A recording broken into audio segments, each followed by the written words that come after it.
What's going on, guys? This is No Filter, a Nintendo podcast, and here's my review for Treadnauts for Nintendo Switch. Treadnauts comes to us from Top Stitch Games, and it is a platform fighting arcade game with a heavy emphasis on physics. It is a battle tank game, which is really interesting because we always see the tank games and it kind of feels like you're slow, you're kind of restricted with your mobility, but that's where Treadnauts really turns the whole idea on its head. So the majority of the game, at least in how I played it, it is a single player break the targets game and you got to beat the time limit. And that's essentially what it is. You know, you have the 3 stars you can get if you get to a certain, if you beat in a certain time. If you do pretty poorly, you get 1 star. If you don't get to a certain time level, then you won't pass that level. And it's the interesting part here is because, again, the whole controlling mechanic is pretty unique and I loved it. It was such a blast to play. Getting used to the controls at first, it's pretty heavy, steep learning curve actually, but let's just get into this actually. So essentially the game, you have a tank, you can move to the right, you can move to the left, you can jump, you can attack other tanks. That's essentially what you do. However, soon you realize that every shot that you take, that pushes your tank a certain way. There's momentum associated with every shot you do. So the whole game, you realize, is physics-based. So, for example, you have a level that has windmills in the center. You shoot a rocket at that windmill, it hits one side of that windmill, it's going to be spinning, But also, your whole tank will be moved back. So, after a while, and you're realizing, man, I can't move that quick with my tank. I can move left to right. It's just kind of slowly rolling across the landscape. You have to get to these targets a lot quicker. The targets are throughout these, the levels are just one large screen, right? And you're just a tank in that screen. So you can see everything all at once, all the time, right?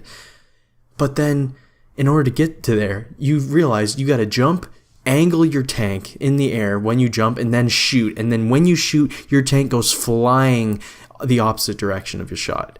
And that is where this game really gets intense and is a blast to play. It takes a lot of time to get used to, but it is so much fun. You're going to be wall riding. You can, on your tank, you can climb up walls. You can, deflect shots in certain ways. You can jump, and then you have your rocket boost to really send you flying. But then midair, you can shoot again to redirect where you're going. Your tank can hit a target where you just shot to direct yourself. That shot then hits another target, and all of a sudden, you just hit 6 targets in like 2 seconds. Something that at the start of the game you had no idea you could even possibly do. You thought it would have been impossible, right?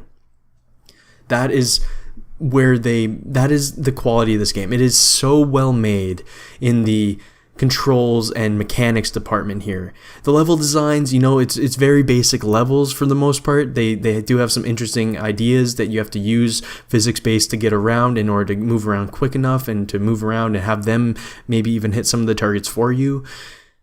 And actually another really good thing actually that I should talk about is the visuals. It has this really cool, almost like pastel origami look to it, which is actually really cool. And just the whole style of the game in general is really nice. It's very high primary colors, some very nice animations, and you have all these unique characters you can get and you unlock. It's really a lot of fun. And that's just a single player. So the actual game, which I think a lot of people are going to see the game and they're going to think, hey, yeah, no, this is a party game. This is 2 players. This is multiplayer. I had an absolute blast playing the single player.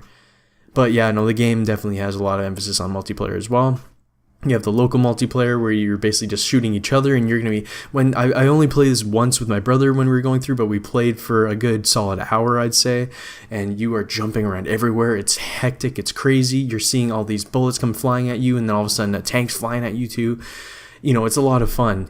In the single player game, you're actually unlocking mods that you can have to change the experience in the multiplayer, which is pretty cool. So it seems like the single player is almost getting used to the controls, and then the multiplayer is where you like refine the controls and now you're facing like crazy. And I think that's one of the faults of the game actually. For a game like this, I don't see too many people having 3 or 4 people that would actually buy the same game and all get used to the controls that way. It is definitely a steeper learning curve. So by the time you get to the multiplayer and you have these mods to play with someone else, I doubt that the 2 people are at a somewhat similar game level, learning level. It's not like they all can control the tanks as easily as you can or whoever. So I feel like that kind of unfairly sets up a lot of people for the multiplayer. So like, because again, that's kind of what I found with my brother and I let him play single player a little bit. I played single player, I beat the whole thing, and then we played multiplayer, and I was just kicking his ass left, right, and center. He got a little more used to it, and it was getting a little more even towards the end of the around hour that we played it. But that's a somewhat small thing. I would say, for the price and the size of the game, I would suggest this is definitely a buy if you just like single player games like that. But this is definitely for people who like the challenge in the game and learning a game inside out and playing it to completion and bettering your scores, high scores. This is a perfect game for you. If you're more of a casual gamer, you're not really into learning different type of control schemes and getting used to how things kind of work in a game, you're not going to like this. It's this is more for the hardcore kind of a gamer, I'd say. But yeah, that's my review for Treadnauts. I really enjoyed the game. It was an absolute blast. Not much else I can really say about that. I absolutely loved it. So I want to thank Top Stitch Games for the review copy. Well done. It is, again, I love this game a lot. It was a blast, and I play it to this day. I still just go in there, hop around with my tank a few times, and it's just a lot of fun to play. So that's my review. Thank you guys for watching, and I will see you all next time.